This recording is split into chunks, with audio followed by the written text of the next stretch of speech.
Como que você vê, tendo vivido bem esses dois lados? A cabeça do empreendedor e a cabeça do executivo, como é que esses dois caras convivem junto dentro de você? Eu vi CEOs que chegaram na indústria e que tomaram decisões que fizeram leituras completamente erradas da situação. E não adiantava você chegar como executivo e falar, cara, você está vendo? Você tem certeza do que você vai fazer? Tá correndo errado. Você está correndo errado. Não, eu sou...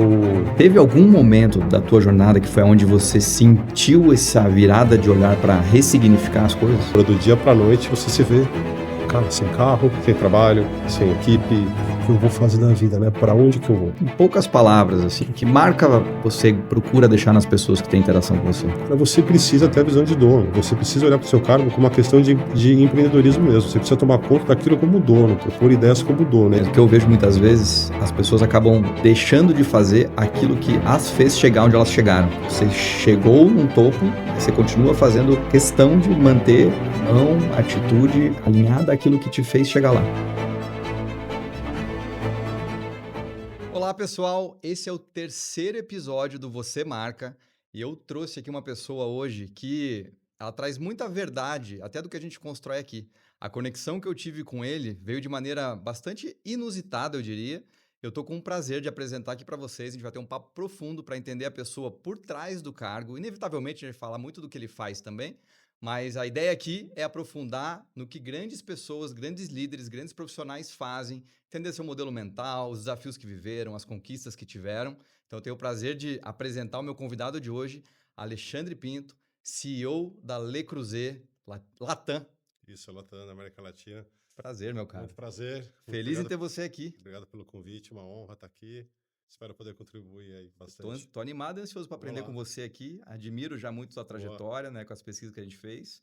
E com essa nossa conexão rápida, né? A gente teve uma conexão rápida, breve, mas eu entendo que suficientemente profunda para você topar o convite. Então, tô animado aqui para aprender contigo. Tenho certeza que a nossa turma também. Vamos trocar, vai ser um prazer. Podemos começar por essa nossa conexão? Bora. Eu poderia falar do Raça Negra, mas eu acho que tá ainda um pouco precoce pra gente já falar disso.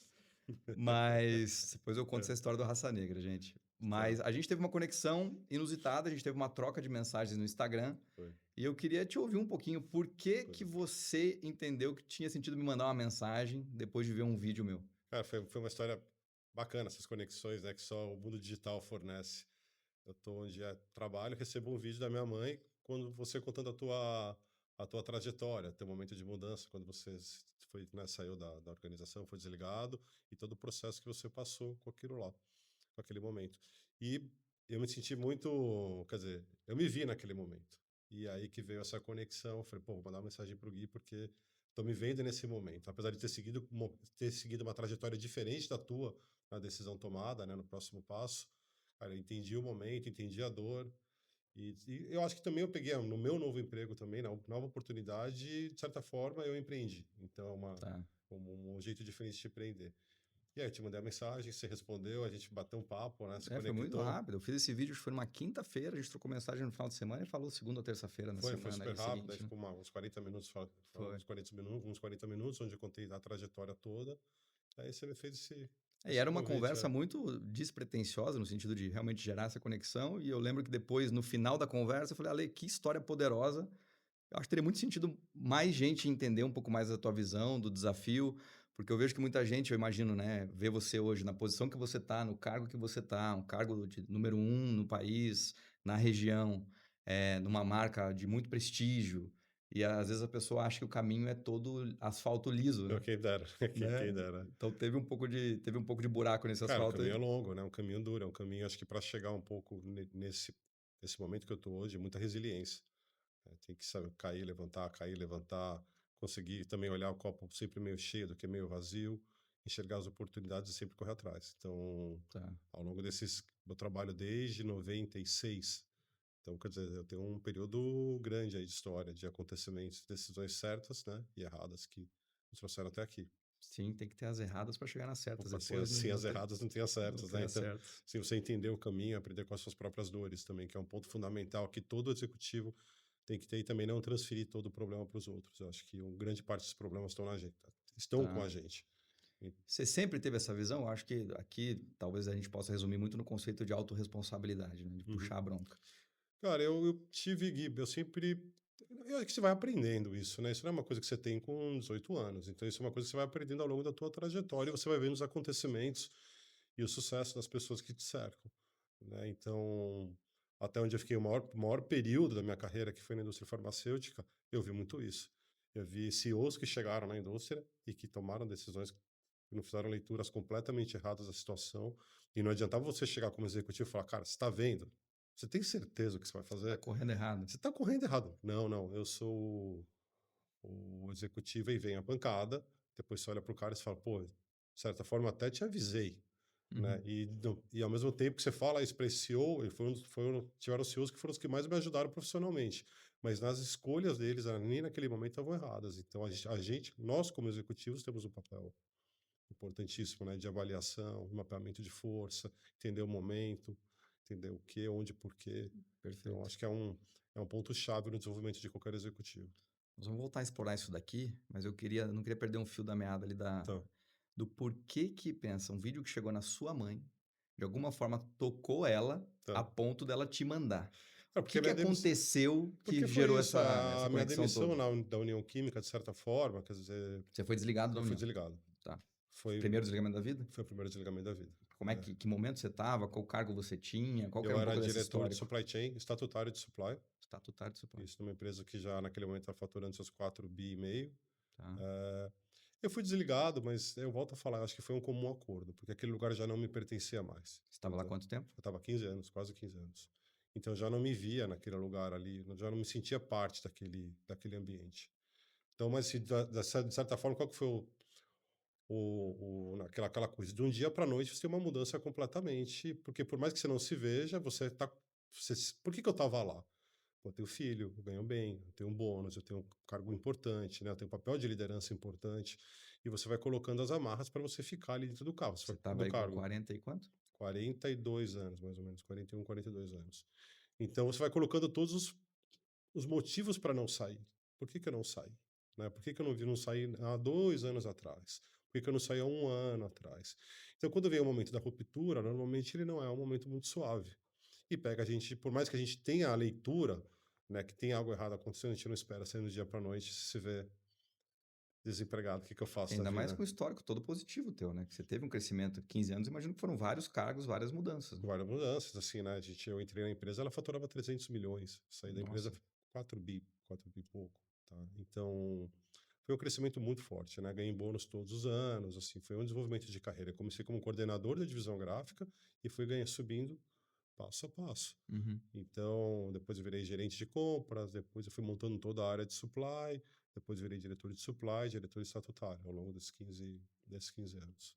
E de alguma forma, é bem do dia para a noite, mas não foi uma decisão tua, né? Então Não tinha um foi uma decisão incômodo, minha. tinham eventuais sinais, e de repente vem essa decisão que talvez você não tivesse coragem de tomar sozinho, Eu não tomaria. Eu, né? eu iria demorar mais. Iria demorar mais para tomar. Ia ter um processo maior da minha parte. Eu já olhava muito para frente e falava assim, como que eu já me via, né, pouco antes da demissão, eu já fazia um plano. Como que eu vou estar daqui a 10 anos aqui? E realmente já não me pertencia. Só que aí, como tomar essa decisão? Ia demorar um pouquinho, acho que ela ia acabar vindo. Mas a empresa tomou por mim, aí eu sou muito grato. Apesar de naquele momento ter sido um momento, né, relativamente difícil, mas eu tenho a agradecer, porque abriu uma nova porta para minha carreira, é onde eu estou hoje. E também, né, olho para trás, a União foi uma escola de empreendedorismo, né, uma escola de empreendedorismo, de resiliência, né, de, cara, como trabalhar. Então, mas assim, o que levou o vídeo foi realmente essa ruptura, do dia para noite você se vê, cara, sem carro, sem trabalho, sem equipe, o que que eu vou fazer da vida, né? Para onde que eu vou? Sim, E aí eu acho que vem essa reflexão do teu vídeo, foi esse momento que você fala muito no vídeo, né? O que que eu faço agora? Eu nunca fui demitido, né? exato. Então, Eu fiz questão de trazer alguns detalhes no vídeo, né? De forma alguma, a intenção é colocar empresas como vilãs, né? Porque é uma relação, é um contrato de trabalho, tem uma troca combinada, mas aquele vídeo ele acabou tocando num tabu, principalmente na nossa cultura no Brasil. No Brasil a gente não fala de demissão, claro, ainda mais em cargos mais altos, né? Então, você como diretor foi desligado, eu como diretor fui desligado. E diretores no Brasil, eles não são desligados, né? Meio que sempre aquele aquele acordo, acordo, é. né? Então, trazer isso de maneira explícita, né? Trazer um ponto que foi tabu, trazendo até um pouco de alguns detalhes, né, de como foi. E não foi, né, não foi nenhum tipo de maldade da empresa. Foi um processo conduzido talvez com um, não tanta preocupação em alguns detalhes, mas de forma alguma foi propositalmente negativo. Eu conheço bem a empresa, eu sei que a intenção é super positiva, né? Mas ali a ideia foi realmente trazer que podem acontecer coisas que não estão no teu plano, né? Acho que dificilmente tem alguém que tem no plano de carreira serei demitido, mas que se você consegue entender qual o teu real valor Claro, e não o que necessariamente aquela empresa te coloca de valor, ou dentro da estratégia dela talvez não tenha mais sentido, ainda que você tenha muito valor, é que você consegue renovar a tua esperança, né? Então o vídeo trouxe ali, e eu queria entender desse teu momento de demissão, uma coisa que eu me aprofundo muito é sobre identidade. E a gente tem na nossa cultura que a pessoa, quando ela é demitida, de alguma forma ela assume isso como identidade. Eu sou um desligado, eu sou um demitido. Como que isso bateu em você, nesse sentido de identidade? O quanto você se sentiu um fracasso ali nessa virada? Até um pouco mais, se você puder trazer de contexto da tua vida geral claro. e o que nasceu a partir dali. Assim, de fracasso, vou ser muito sincero, zero. Tá. Eu não tive uma sensação de fracasso. Eu tive uma preocupação do próximo passo, do que eu faria, mas eu tive um momento muito delicado da minha vida, ali eu estava me separando, tal, então ali eu tomei uma decisão que até o desligamento foi bom. Assim, por mais que foi duro, seria um momento de reflexão, de esperar um tempo para tomar, né, o que que eu ia fazer nos próximos 3, 4 meses. E mas talvez assim, não era um fracasso, mas o meu medo era: "Cara, será que eu vou conseguir realizar na próxima empresa que eu for trabalhar? Como que vai ser essa transformação?". E aí eu consegui, né. Aí acho que a minha conexão também com você daquele vídeo foi o teu próximo passo. É que o teu próximo passo não foi no mercado corporativo, foi no empreendedorismo. Uhum, E aí eu volto e falo: "Cara, eu consegui criar esse passo com o intraempreendedorismo dentro de uma nova organização que me deu essa oportunidade". Então, aí os números falam por si só. Mas aí esse ano eu tive essa dor, cara, assim, essa dor não ficou latente, eu tinha consciência do que eu tinha feito. E aí eu não transfiro realmente para a empresa, porque, de novo, os sinais estavam dados, isso para mim que foi muito claro, assim, era uma decisão minha estar lá, quer dizer, era uma decisão minha permanecer. Óbvio que aquela corda ia ser rompida em algum momento. Eu podia ter rompido a corda, a dor seria muito menor, que seria uma decisão e uma preparação minha como profissional. uhum. Mas acho que é mais por esse lado, mas efetivamente eu não tive uma dor não, cara, eu tinha consciência do que eu Interessante. tinha feito. É Hã. interessante porque entendendo até o contexto, né, você trouxe, além da demissão, num cenário de separação, Uhum. eh, filho nascendo, né, por vir ali, e então são vários acontecimentos muito significativos na vida. É o tipo de cenário que, dependendo do perfil da pessoa, da Pode inteligência surfar. emocional dela, é a hora que leva pra lama. Então, aí foi o meu assim, depois de um mês, Você teve esse momento de fossa ali, de eu lama, tive um não? momento de um mês, o que que eu tô fazendo da minha vida? Tá. Quer dizer, como que eu vou fazer? Depois de um mês ali nesse momento de transição, consegui esfriar a cabeça. Cara, vamos lá, tem uma filha que vai chegar, tem um filho aí vindo, tem uma vida pela frente, né, independente de dado coisas terem dado errado, coisas deram muito certo. Então a gente tem que olhar de novo, isso é muito meu, assim, uma coisa muito minha, copo meio cheio, meio vazio. Coisas ruins acontecem a maior parte do tempo. A gente tem que saber lidar com essas coisas e como que a gente sai dessa brincadeira, desse problema, né. Teve muita pergunta, principalmente da minha família: "Você não vai tomar remédio? Você não vai fazer nada?". Cara, eu não vou fazer nada, eu tenho que conseguir seguir minha vida, eu não vou entrar não precisei. Acho que se a pessoa precisa, ela tem que procurar, obviamente, mas gente, eu estava olhando tudo que eu entreguei, tudo que eu tinha feito. Por mais que minha vida pessoal tivesse dado toda errada naquele momento, ela tinha dado muito certo. Uhum. Eu tinha sido muito feliz, quer dizer, a vida tinha sido boa. Eu tinha uma filha, que era o que ia chegar, então eu precisava estar bem para ela. E precisava seguir com meu filho e precisava tomar decisões corretas da carreira. Então, até agradeço de não ter tomado nenhuma ação muito rápida, quer dizer, não ter feito nenhum movimento em um mês. Tá? Eu não era preparado financeiramente, quer dizer, eu não tinha feito Estava com a vida ganha com já. a vida ganha, né? Acho que dificilmente um executivo, né, um diretor de supply consegue ter a vida ganha com 40 e poucos anos, né? Acho que é um problema, mas quando eu recebi a minha demissão, pelo menos eu tinha um fôlego para poder falar, cara, vou ficar uns 2 anos ali, se precisar, vem do Você se deu esse prazo de eu me alguma dei esse forma. prazo. Ó, eu Mas assim, com 3 meses, eu já estava com 2, 3 meses, eu já estava desesperado, porque eu trabalhava desde os 16 dos 17 anos. Então, como que eu ia ficar 6 meses sem fazer nada, tocando? Com 2 eu fiquei 1 mês, eu fiquei ali naquele momento de reflexão, depois já comecei a entrar numa inquietude: "O que que eu vou fazer da vida? Tá, o que que nós vamos fazer?". E aí eu agradeço muito de não ter feito nenhuma entrevista naquele momento, tal, e aí a primeira entrevista efetivamente que eu fiz foi a Le Creuset. já foi valendo. E aí já foi valendo. E aí Tá. eu tomei, já conhecia a marca, né? Tem uma história com a marca lá de 96, 97. Eu acho que acabou ajudando nessa escolha. Eu já conhecia a forma, a postura do dono, então assim, alguns fatores acabaram me ajudando muito nessa escolha.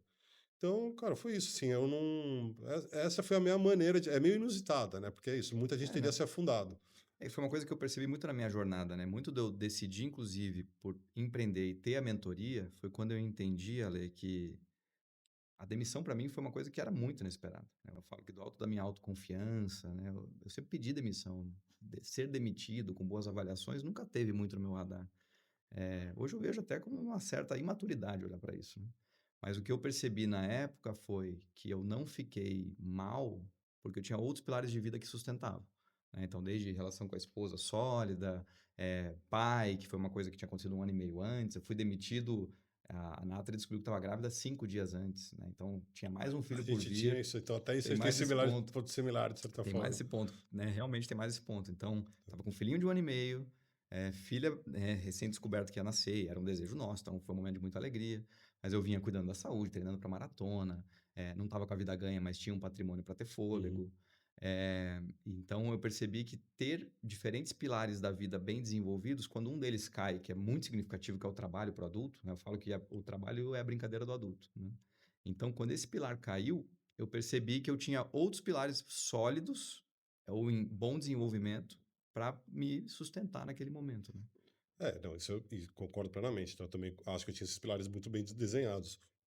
A família muito sólida, pais muito presentes, um filho muito presente, né? Meu filho já morava comigo, então eu sou separado da primeira da mãe dele, e meu filho quis morar comigo na adolescência. Então, assim, eu já tinha um entorno que me suportou, tipo um grupo de amigos muito próximos que me ajudaram nesse momento de decisão. Não é que eu estava Balanço. não, livre, leve e solto, treinava, tava uma vida mais saudável. Hoje eu não treino tanto porque acho que a Le Creuset dominou. A Le Creuset e minha filha de 4 anos dominaram Eu imagino que os 95% eventos e da minha Le noiva. Creuset deva ter É, comida.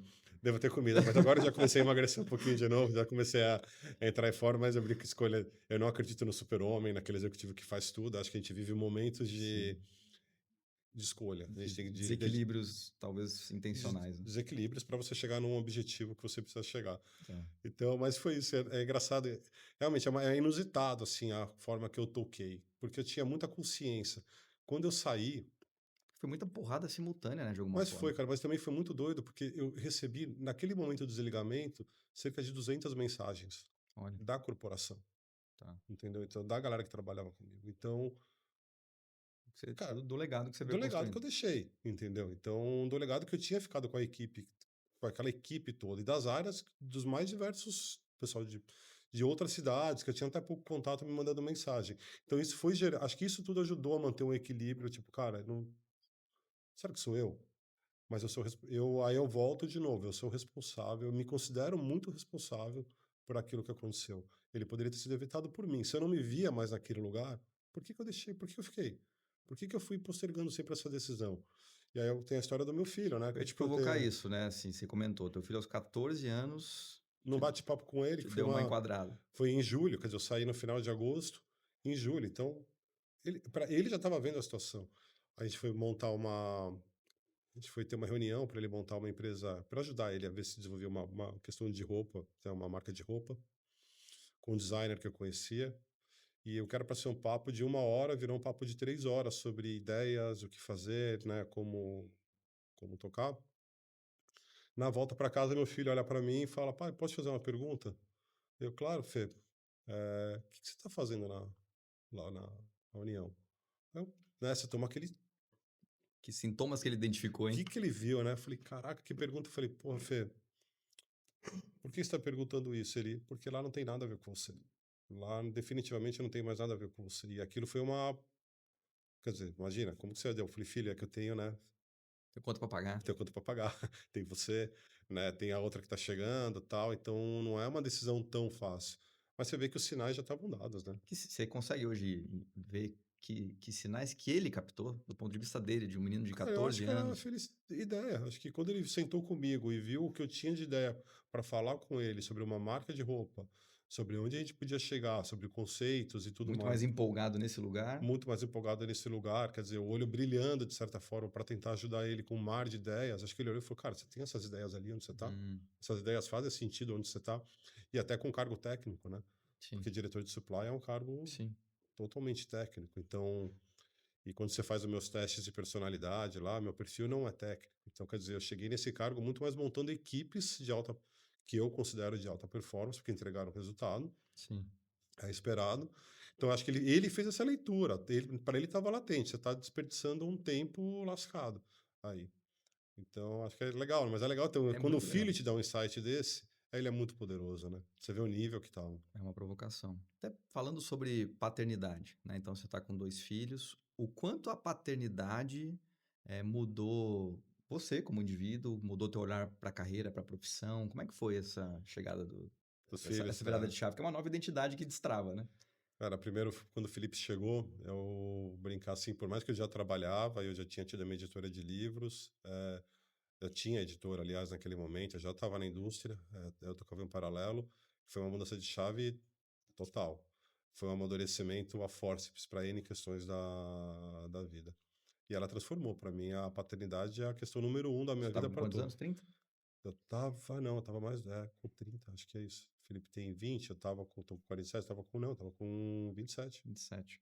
Era novo. Novo, bem novo. Era novo ali para, né, para os padrões de hoje. Hoje em dia. Então ali deu uma empurrada de ali, eu preciso fazer acontecer, porque agora não sou só eu e a Thaís, né? Preciso virar esse jogo, a gente vai construir uma história. E cara, assim, ser pai para mim é uma bênção divina. Eu acho que a gente tem que cuidar dos nossos filhos, a gente tem que ser participativo. Então, apesar de não ter dado, os dois casamentos terem, digamos, não dado certo, né? Ou deram, porque me deram os frutos. Então, também, Perfeito. de novo, deu errado ou deu certo? Quando eu olho para meus filhos, eles deram certo. Talvez não no modelo que algumas pessoas considerem O idealizado ali, o talvez, né? ideal, né? Mas acho que eles deram certo sim, porque as mães estão bem, tocando suas vidas, estão felizes. Eu toquei, os meus filhos estão bem. Então, e, cara, eu sempre fiquei dia sim, dia não com eles, né? Então, fez parte da minha vida cuidar dos meus filhos, me dedicar integralmente a eles. É uma dádiva, cara. Não tem nada mais legal do que Eu cuidar do. eu fui pai aos 37, então eu falo que é uma paternidade já mais tardia, né, para os nossos padrões aqui, mas eu vejo o quanto mudou meu olhar de vida, de significado, de Cara, tirar o olho do umbigo. eu vivo em função, de certa maneira, em função da Estela. Eu vivi em função do Felipe até o momento que eu senti que ele já estava um pouco mais, digamos, livre para poder tocar, apto para tocar sua vida. E agora eu sou pai, né? Viro pai com 40 e 43 anos, numa outra realidade completamente diferente. Mas eu não largo, não, cara. Eu adoro ser pai. Que E é legal. uma menina, né? Então, primeiro foi um menino, Sim, e agora uma menina que chegou para. até nisso a gente tem similaridade também, que o meu primeiro menino, Menina, depois uma assim, menina, né. tá, é muito peculiar, assim. Sei lá, uma menina, ela é um tratamento. É que teve muita gente que me falava assim: ah, o filho menino não é próximo do pai. Sempre ouvi muito isso, cara. O Felipe e eu, eu falo com o Felipe todo dia. A gente se fala todo dia, até 2 vezes por dia. Legal. Mesmo morando em Londres, é um barato isso. Então, assim, construir relações, né? Ser filho, cara, eu não sei. Acho que hoje, quando eu vejo mais histórias, eu não consigo entender como alguém não cuida do filho, como tem mães que não deixam os pais verem os filhos, como esse tipo de discussão ainda existe hoje em dia. Mas aí é. Sim, você de- conseguiu fazer essa equação funcionar bem, né. eu consegui, cara. E as mães também. Acho que eu sempre tenho que só agradecer a elas por ter essa relação também, por eles ter feito, fechado essa conta sem ninguém por trás. É uma conta fechada entre eu e as mães. Então, assim, só agradecer. Não tenho. Então, você vê que pela minha característica eu sempre tento olhar a coisa pelo lado bom da vida, né? Você pode simplesmente chegar para, deu tudo errado. Cara, será que deu tudo errado? Então, você não tá vendo, as coisas não estão na tua cara, né? Nos relacionamentos, nos amigos, profissional, né? A parte amorosa. Normalmente tá na nossa cara, cara. A gente que não tá querendo ver. Aí depois, quando o problema vem, Vou me matar, eu vou me jogar pela janela. Cara, a vida tá contando pra você. Acho que em grande parte das vezes a vida tá mostrando que você tem que mudar, que você tem que tomar uma decisão. No final do dia é a vida acontecendo, né? Então é aquilo. Eu A vida falo é como ela é. que estrada vai ter lombada no meio do caminho, né? Hoje eu acho que você está trazendo esse olhar com bastante maturidade, né? Tá agora uma fase de 47 anos, várias conquistas, família, filhos, profissionalmente, etc. Teve algum momento da tua jornada que foi onde você sentiu essa virada de olhar para ressignificar as coisas? Pra onde eu precisaria ressignificar Esse as primeiro coisas. baque, assim, né? Porque do que eu tô percebendo, assim, agora existe um padrão. Não, o primeiro baque da minha vida foi realmente a separação do meu filho. Na Tá, verdade, foi a separação com a mãe do Felipe. Ali foi um baque porque, cara, não era esperado, tal, tal, tal. Assim, de novo, era esperado. Os sinais estavam tinha os dados, sinais. tinham dados. Os sinais estavam claros. Eu que não estava querendo enxergar. Mas ali foi muito difícil porque como que ia ser como que seria a vida longe do meu filho? Como seria a vida de pais separados, né? Como que eu ia tocar aquele momento? Cara, eu ficava todo dia com meu filho, e foi um drama, agora eu não vou ver meu filho. Cara, um mês depois, um mês e meio depois, eu já falei, cara, a vida vai ser muito melhor, porque eu vou ver meu filho dia sim, dia não, acordados, né? Obviamente com a mãe. Quando eu tiver com meu filho, eu sou do meu filho. Quando eu tiver sem meu filho, o mundo tá aí. Então, ali foi um momento de ressignificado muito forte da vida. Então, cara, é isso. Foi uma mudança comportamental minha. Eu acho que talvez aquilo. E ninguém entendeu também aquilo. Como é que você fica bem com a separação? Porra, não, vou ficar tudo bem. Cara, eu tô com meu filho. A vida vai seguir. Ah, você não vai brigar? Não, não, não vou brigar. A discussão vai ser num outro nível, vai ser num outro formato. Eu não vou entrar nessa briga, cara. Dizer, eu quero ficar com meu filho, eu quero ver. A gente vai chegar aos acordos. Ah, mas você não tá puto com o que aconteceu? Não, não. Tá tudo. Vamos deixa a vida deixa a vida seguir, que ela vai se ajustando. E ali talvez foi o momento que mais exigiu uma maturidade minha como transformação. O segundo momento, que foi a saída da união e também a separação, foi um pouco mais dura pelo momento, né, que eu vivia como um todo. Mas de novo, Mas aí você precisa se talvez não equilibrar. tivesse essa primeira musculatura desse Eu primeiro poderia ter evento, caído essa lá atrás, segunda seria poderia muito ter mais sido dura, muito mais pesada, né? seria muito mais pesado. É que uma coisa que eu discuto muito, vejo, percebo em mim mesmo, né? Muitas vezes a gente vai fugindo de desafio, né? Evitando frustração. Só que elas vão chegar, mais cedo ou mais tarde. E quanto antes a gente consegue aprender a lidar com isso, sabendo que vai chegar a hora de um muro maior, vai chegar a hora de um desafio maior que não estava planejado, e eu aprendo a lidar com aquilo, você desenvolve um Uhum. novo nível de mentalidade. Isso, eu falo isso muito também com todo mundo. Se você olhar para a vida de quase todo mundo ao seu redor, coisas ruins acontecem com uma frequência muito maior que coisas boas. A gente tem que estar preparado para essas mudanças. Se você não estiver preparado, com seus alicerces bem feitos, bem cuidado no geral, você vai ser impactado. Então, de novo, olha os sinais que estão acontecendo, tenta ficar de olho nisso. Quer dizer, e aproveita a vida como você pode aproveitar, porque também as coisas mudam do dia para noite. Então, eu acho que talvez por que talvez eu não tenha sentido tanto até a saída da União? Por que eu não fiquei para baixo?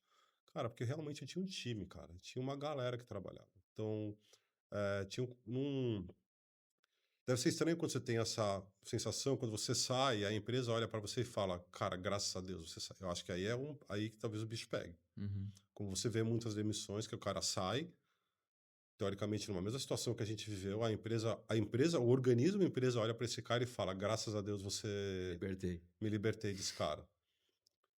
Deve ser muito duro. Sim. Se você não tiver realmente uma estrutura de um autoconhecimento, se voltar para dentro de você, entender por que que isso aconteceu com você, o que te levou a isso acontecer, por um erro teu, a empresa vai te dar uma justa causa. Já vi diversos casos assim, você também deve ter visto Sim. de executivos. E às vezes nem são pessoas ruins. Erraram, fizeram uma nhaca, levaram uma justa causa. Se você não tiver um momento de autoconhecimento, voltar para dentro de você, se entender os teus erros e acertos, aonde eu errei, o que eu fiz, cara, deve ser muito duro. Aí volta a autorresponsabilidade, A né? De autorresponsabilidade que o conseguir executivo precisa ter. aprofundar e ter esse autoconhecimento importante. Eu lido hoje, Ale, até com um caminho oposto ao que você fez. Eu quero entrar um pouquinho mais na tua jornada, porque você tem uma jornada meio nada óbvia, né? Uhum. É, e chegou onde chegou. Mas hoje eu lido muito com profissionais, que fizeram carreira corporativa ou ainda estão em carreira corporativa em crescimento, de sucesso, mas que começam a olhar para frente e começam a entender que aquilo ali pode estar sendo incrível ou foi incrível, mas que tem próximos passos, né? Uma segunda jornada, uma terceira jornada, ou por que não ampliar as opções, né? Eu falo que o executivo hoje, de maneira geral, ele acaba tendo... eu vejo que cada indivíduo ele deveria se ver como uma empresa. Essa é a Claro. minha principal tese, né? Então, seria o Ale SA. Então, Dentro do Ale SA, como executivo hoje, você tem lá um dos braços, talvez hoje o principal, como remuneração via executivo. Só que nada impede hoje um profissional ter outras frentes, né? Então, eu ajudo muito as pessoas hoje a entenderem que elas têm um histórico no mundo corporativo, isso vale muita coisa, isso trouxe muito resultado, mas que elas também podem transitar para o empreendedorismo. E uma das coisas que nos últimos meses, né, ano, trabalhando com isso, eu percebo, eu tive uma conversa com uma pessoa recentemente que trouxe um ponto importante, que foi, Guilherme, crescer na carreira é muito mais fácil do que transitar, que é você mudar, né? Então, hoje eu ajudo pessoas a saírem ou acoplarem, além do executivo, o braço empreendedor. E são características muito diferentes. Você teve uma trajetória até aqui, você teve um momento ao contrário dessa linha, né? Você teve uma fase empreendendo importante, e aí você assume cargos corporativos, cresce, prospera, mesmo com os desafios aí no caminho. Como que você vê, tendo vivido bem esses dois lados, a cabeça do empreendedor e a cabeça do executivo, como é que esses dois caras convivem junto dentro de você? Que desafios isso traz? Queria te ouvir um pouquinho. eu acho que assim, né, então, a minha trajetória, pra fazer um pouco de sentido, eu começo a trabalhar em 96 com a importadora da minha mãe e da minha irmã. Naquele ano mesmo, 96, 97, elas conseguem trazer a Le Creuset para o Brasil, representando a marca. Em 97, a Le Creuset abre a sua subsidiária no Brasil já.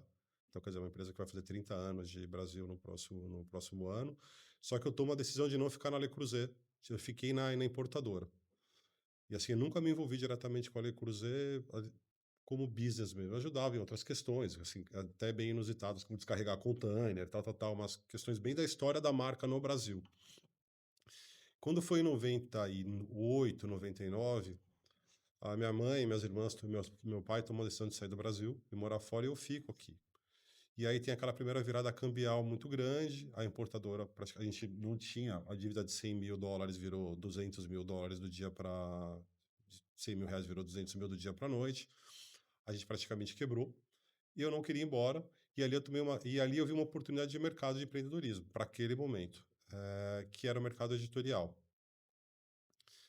Um mercado onde todo mundo pagava, mercado isento de imposto, então com baixas ninguém sonega, porque o livro é isento Uhum, de uhum, imposto.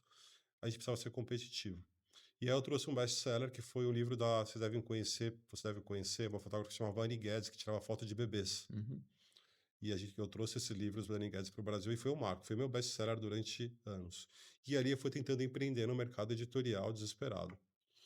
Quando foi em 2006, 2008, eu recebo o convite para entrar na União Química como na parte gráfica. E aí o mercado editorial já estava muito difícil. Então eu venho para a União Química e começo essa carreira. É, a União Química ela foi uma escola de empreendedorismo. Acho que o Fernando, né, o presidente da empresa, é o maior empreendedor do mercado farmacêutico. É um monstro, assim, né? Tem que tirar o chapéu. E aí teve um curso que eu fiz na FGV, Liderança 360 do Abílio Diniz, Hum, que foi, cara, um marco vamos dizer assim, na minha trajetória. Porque é um curso que se você não tiver cuidado, você pede demissão. Porque ele realmente mexia com o teu lado, ele, ele, ele, ele mexia com você. abria novas visões, A novas visões, que possibilidades. era o curso, qual que era a metodologia? Não era para você aprender a ser líder. Para você ser um bom líder, você precisa se autoconhecer. Então foi um curso ligado muito com autoconhecimento. E ali foi interessante que eu tive uma visão muito forte de intraempreendedorismo, com um professor que, pô, amo, que aí deu treinamento ele deu treinamento depois na União Química para minha equipe, já deu na Le Creuset, que é o Mark Lunge, um cara excepcional.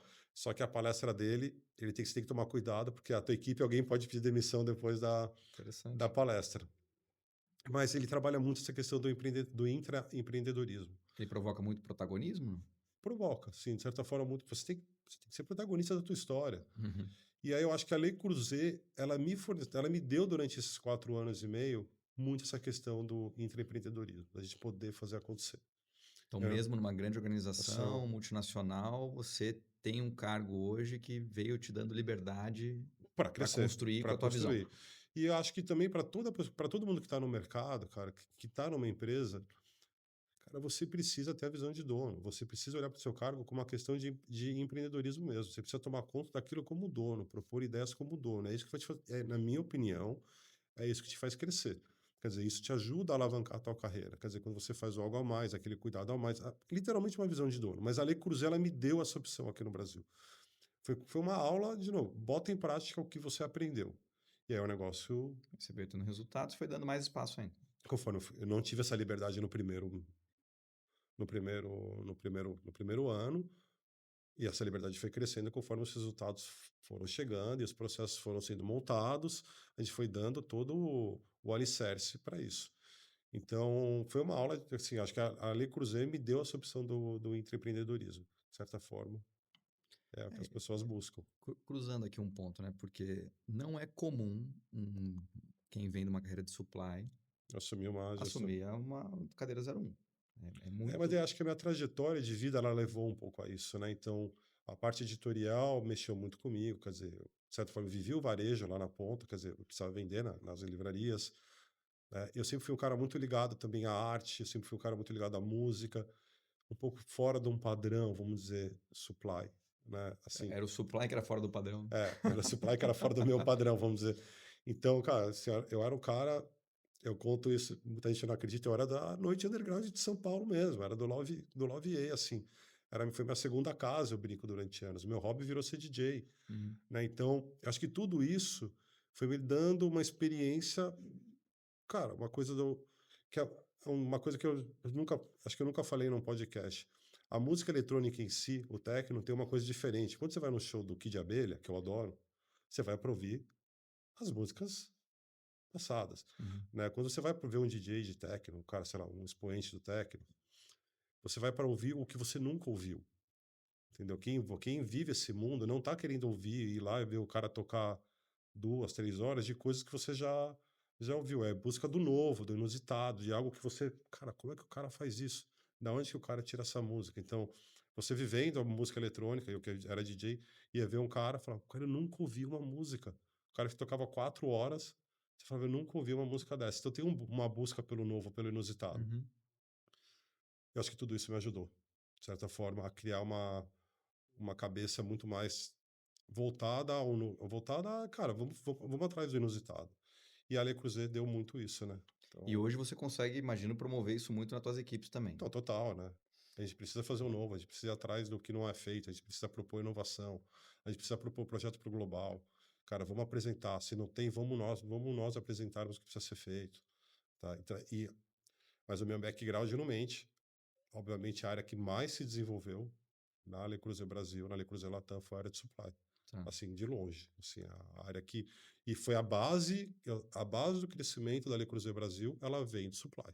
Garanto.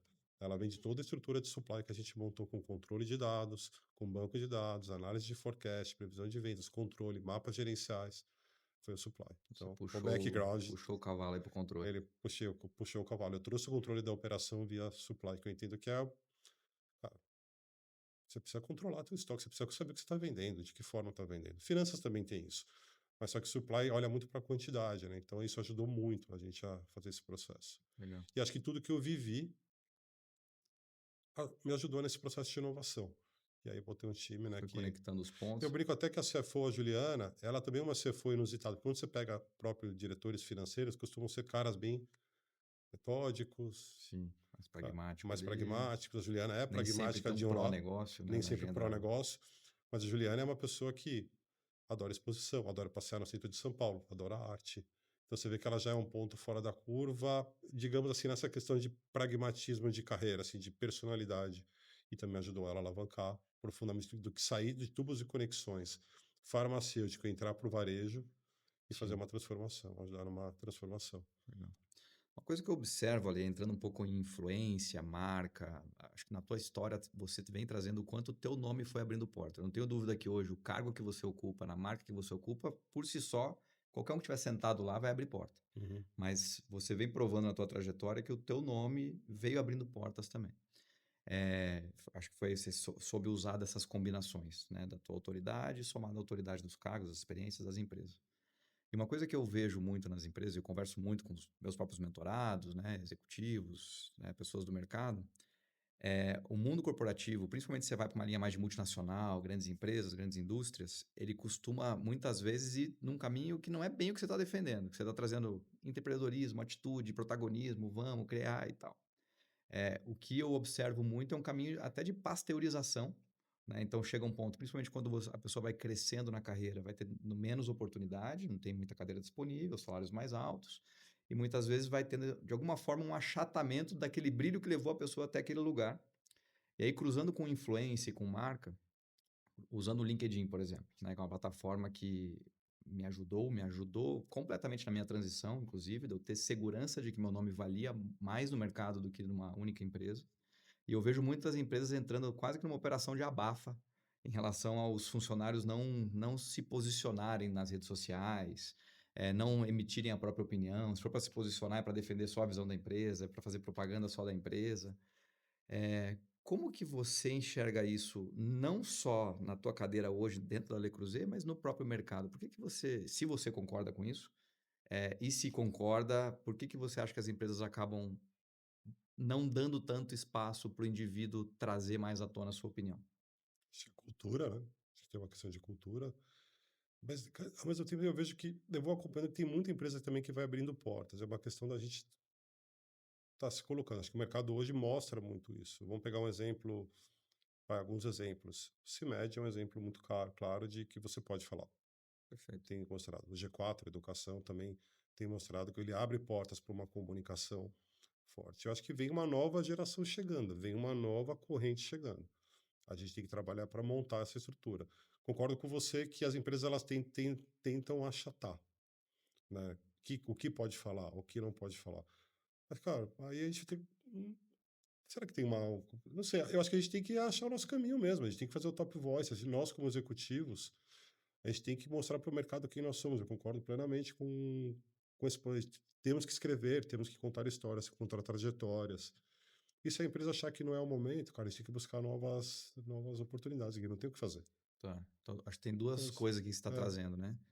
Tem, acho que desde o indivíduo buscar um lugar que se adeque ao perfil dele, total. mas também existe hoje uma necessidade das empresas se atualizarem em relação a isso, e que elas não têm o controle de tudo mais como tiveram nas décadas É, passadas, né? porque como foi um papo com o Instagram, com o LinkedIn, cara, você pode ter uma. Como é que começou? Eu nunca quis ter 15 mil seguidores. Quer dizer, para um CEO é relativamente.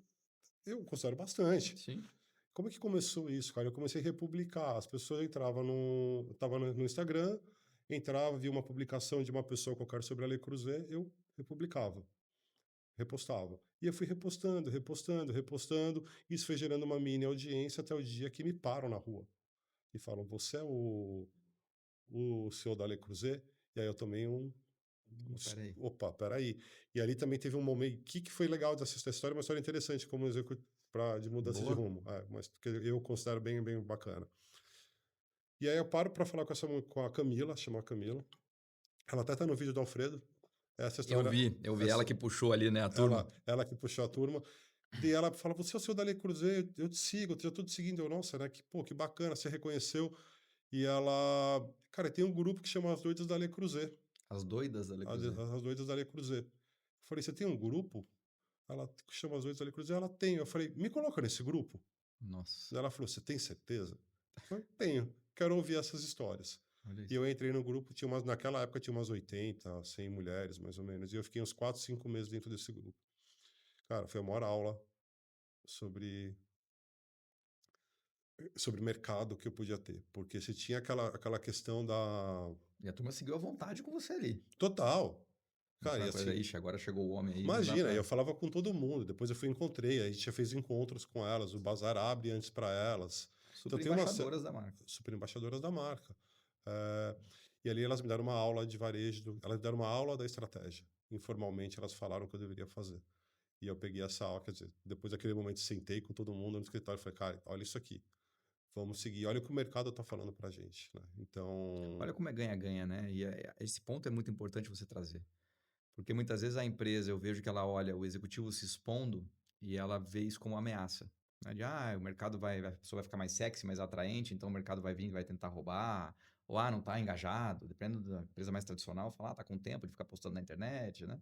O que você está trazendo é uma relação extremamente ganha-ganha, né? Porque pô, eu você, como ganhei. indivíduo, você está ganhando, você, como executivo, você está atraindo mais proximidade. Tem uma maturidade que, assim, isso é num momento de transição. A história tem que ser contada. Eu acho que nós como executivos também temos que ter a sobriedade suficiente para falar sobre, para tomar esse cuidado. Quer dizer, se amanhã eu não tiver a Lei Cruzeiro, como é que eu faço essa transição? Eu não posso simplesmente apagar a Lei Cruzeiro, que eu posso causar um prejuízo efetivamente para a Lei Cruzeiro, Uhum. dependendo da proporção que eu ganho. Então, acho que também é uma história que a gente precisa tomar um pouco de cuidado, mas não tem como não estar, entendeu? Isso que eu falo, não tem como, foi totalmente orgânico. E aí sai a estratégia da marca. Então hoje eu fico feliz, hoje eu tenho 15 mil pessoas, eu realmente só republico o Le Cruzeiro, não tem quase conteúdo meu. Se Eu for vi ver. lá o Raça Negra. Daí tem as brincadeiras. Eu vou colocando um pouco do meu gosto musical, que você queria me convidar pro show do Raça Negra. É, Quando no, tiver, a no gente vai próximo eu junto. vou te convidar. Quando a Sabe gente... que, ó, a gente já foi em Dia dos Namorados e show do Raça Negra, pra você Sério, ver o né? nível da loucura. Que legal. O povo olha pra mim e não imagina, Não, que mas daí eu brinco com essa história que eu fui da música eletrônica, né? Daí a galera não acredita que eu tenho Raça Negra, que eu tenho Sandy Júnior, sim, que eu tenho, sei lá, tenho vinil pra caramba, escuto de tudo, Catinguelê, que eu mais gosto. olha aí. Então eu tenho uma coleção enorme de discos, assim, que eu adoro. Que Aí o povo olha, o diretor de supply chain não é esse cara, não é né? esse cara, ninguém acredita. Não, me olha e fala, não é o cara, né? O pessoal me olha assim, não acredita nesse gosto. Que legal, que legal. O quanto, fechando esse ponto desse espaço que as empresas dão para o profissional, para aparecer, quanto você vê que o ambiente corporativo, de maneira geral, favorece a autenticidade? Então, mas eu acho que a- tem um pool de empresas que estão caminhando para isso. Quer dizer, de novo, você precisa entender onde você quer chegar, se aquela empresa vai te dar essa abertura. Então, acho que eu continuo nessa linha. De que é um caminho que É um é caminho, inevitável. é inevitável. Agora, vai depender como cada empresa quer preparar também um executivo para isso. A empresa treina o executivo para isso, ela treina para ele ter o poder de falar, ela deixa muito claro o que pode e o que não pode falar. Ela dá uma aula, né? Ela faz o media training, quer dizer, ela prepara o executivo, porque, cara, não tem, é um momento. Cara, olha o quanto que eu posso trazer de resultado, quanto que eu posso captar alguém para trabalhar comigo, olha quanto que eu posso levar o nome da Lei Cruzeiro adiante. Então, você vai perder isso. Uhum. Agora você tem que entender, acho que cada empresa vai ter que entender a sua balança para isso. E, de novo, o executivo vai ter que também tomar muito cuidado no momento de transição, como é que ele sai de uma para outra, sem ele também se perder, né? Perfeito. Porque, imagina, saio da Le Creuset hoje, vou para uma concorrente, eu não tenho o menor. Mas olha que situação complexa. Tudo envolve reputação, né? Tudo envolve você escolhas que eu faço também que vão impactar na minha vida, provavelmente numa escolha futura. Exatamente. Mas é uma questão de reputação, de autoridade, assim por diante. Uma curiosidade em relação à inteligência artificial, Tá? né? Assunto mais aqui do momento há alguns anos e cada vez mais essa discussão com o mercado de trabalho. É, mas eu queria linkar a inteligência artificial com esse ponto de marca de autenticidade. Eu não sei o quanto hoje, dentro da empresa, vocês vêm investindo nisso e como você vê que isso está impactando o profissional hoje.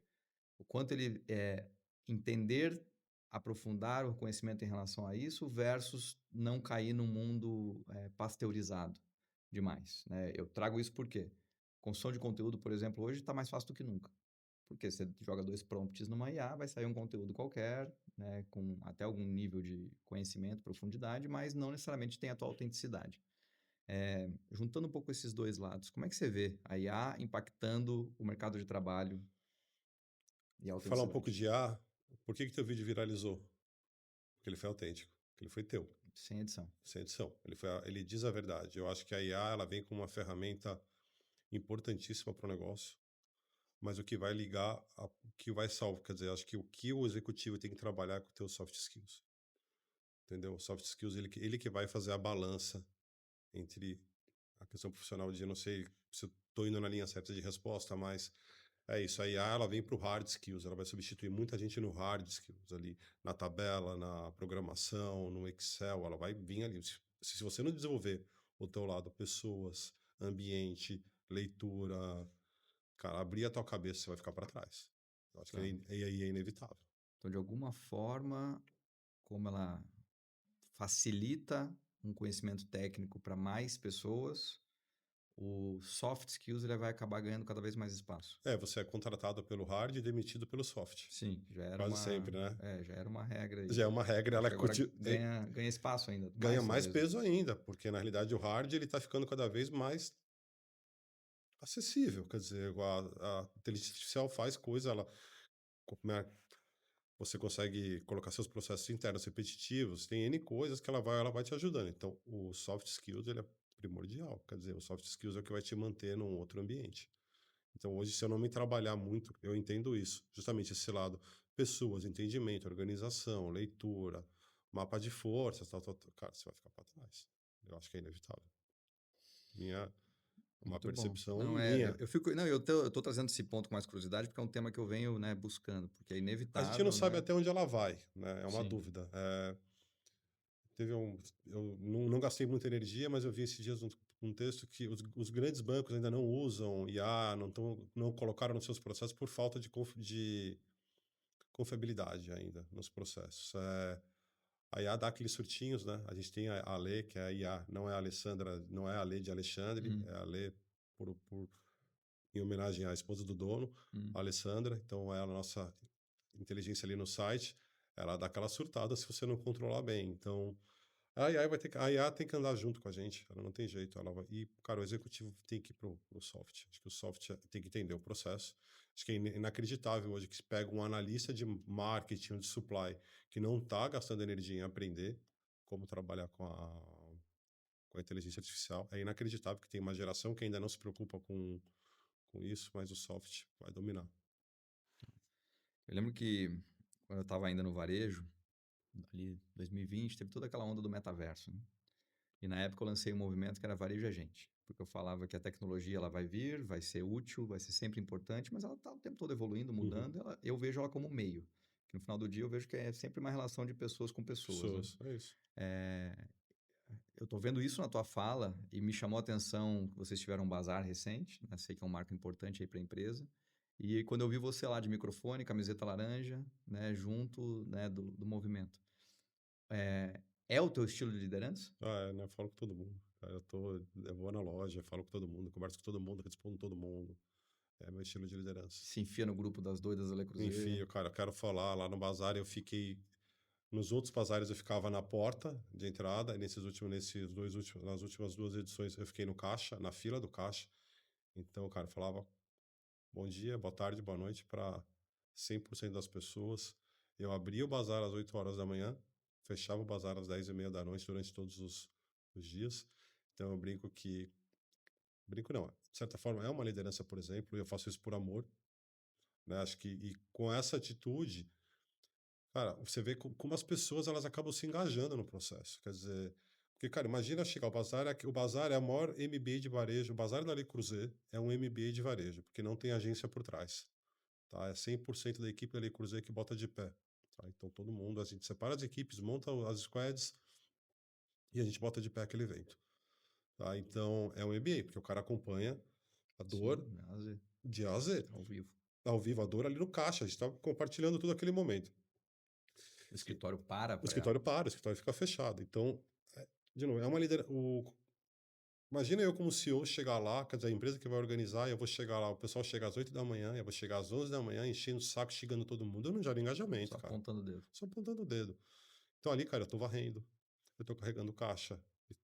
Não é mentira, pode perguntar pra qualquer pessoa da Le Creuset. Tô carregando caixa, tô conversando com o cliente, tô indo atender a confusão na porta.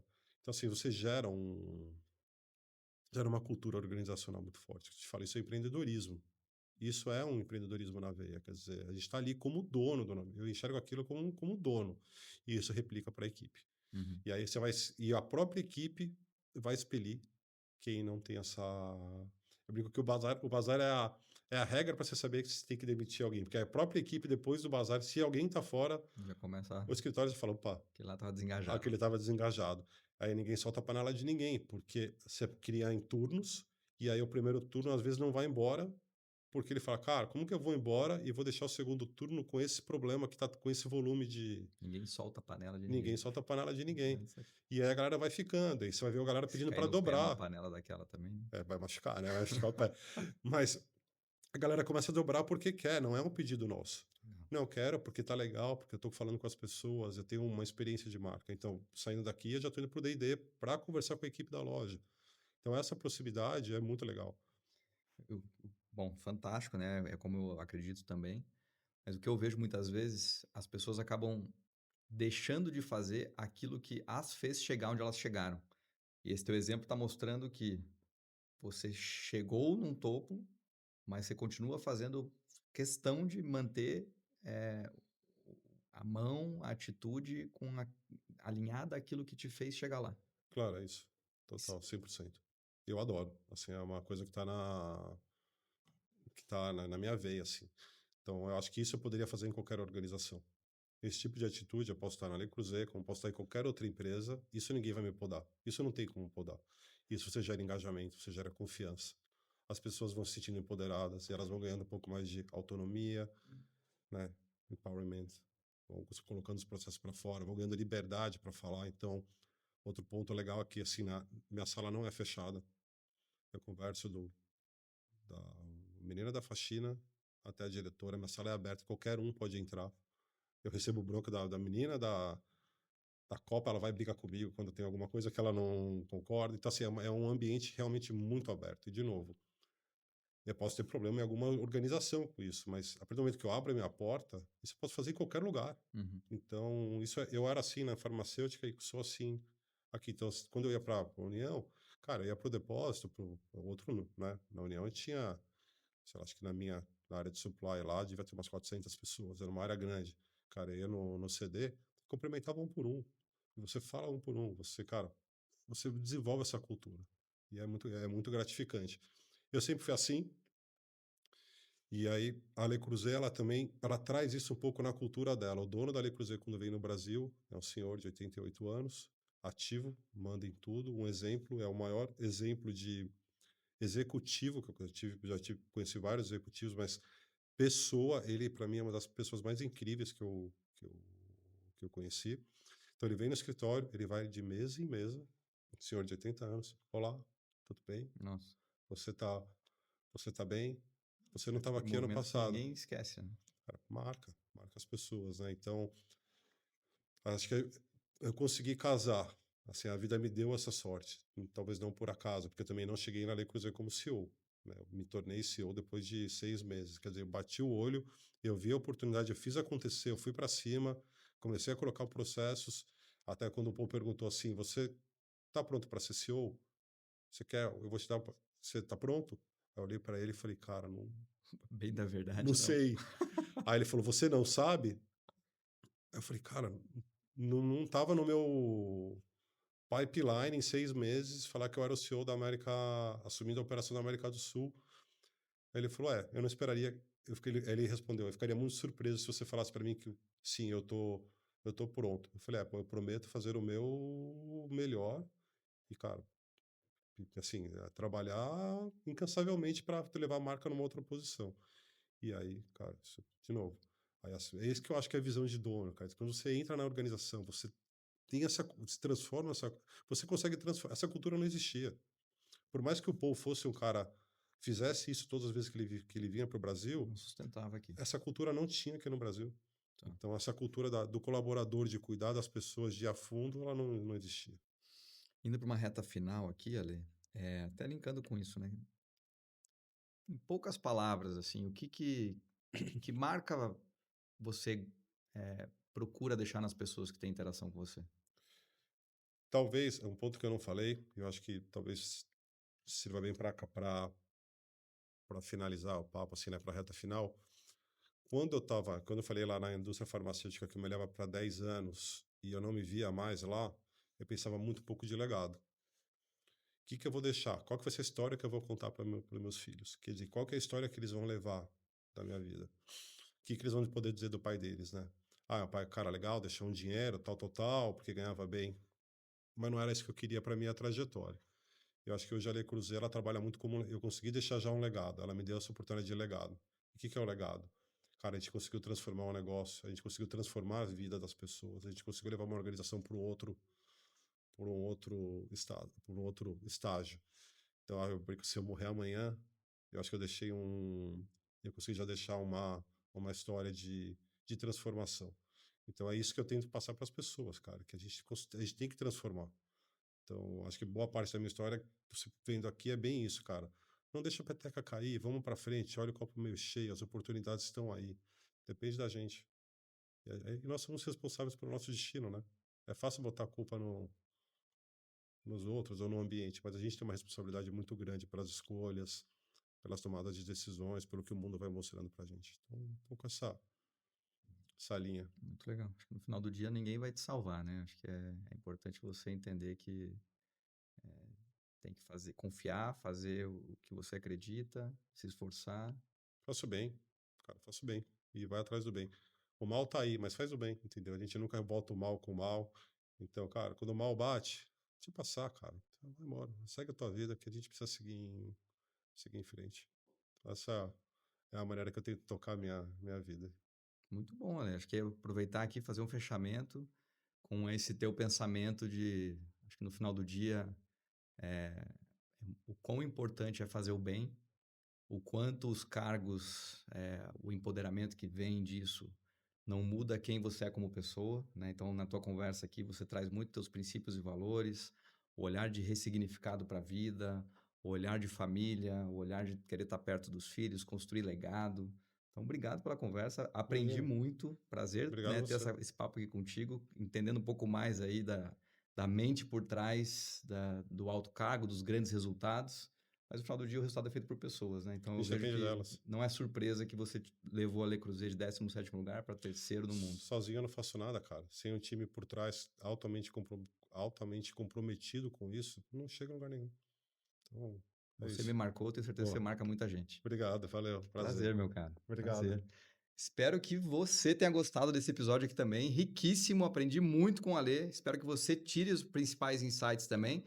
E acompanhe a gente no canal, segue, tem uma estatística aí que a turma não costuma seguir como poderia e como gostaria. Então segue e compartilha. Tenho certeza que a história do Alê vai incentivar muita gente a viver de uma maneira mais presente, com construção de legado, olhando que princípios e valores e fazer o bem realmente muda o jogo. Então obrigado, te vejo no próximo episódio.